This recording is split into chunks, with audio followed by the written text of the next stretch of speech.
আসলে মহান আল্লাহ তাআলার কাছে লাখ লাখ কোটি কোটি শুকরিয়া এবং তারপরে গোদাগাড়ি উপজেলার যে জনগণ যে আস্থা ভালোবাসা রেখে আমাকে ভোট দিয়েছে, আমি ইনশাল্লাহ উপজেলায় গিয়ে আমি এলাকা দেখব, ফাইল দেখব, যে কাজটি আমার উপজেলায় অতি জরুরি সেটাই আমি আগে করব।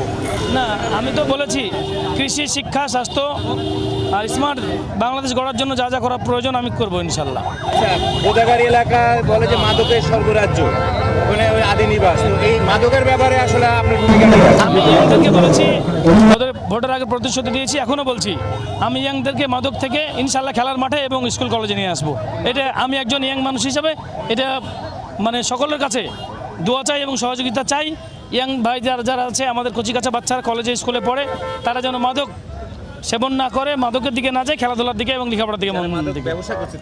মাদক যে ব্যবসা করছে সেই ব্যবসা তো আসলে এটা আইন শৃঙ্খলা বাহিনীর দায়িত্ব এবং কর্তব্য। আমার কাছে যতটুকু ইনফরমেশন আসবে আমি সেটা আইন শৃঙ্খলা বাহিনীর কাছে হস্তান্তর করব। Thank you.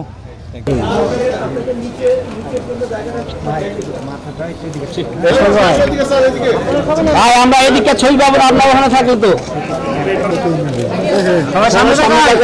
এদিকে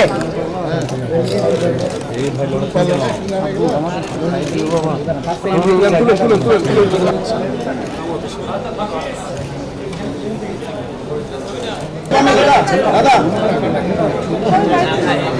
দাদা কি এদিকে হয়ে গেছে।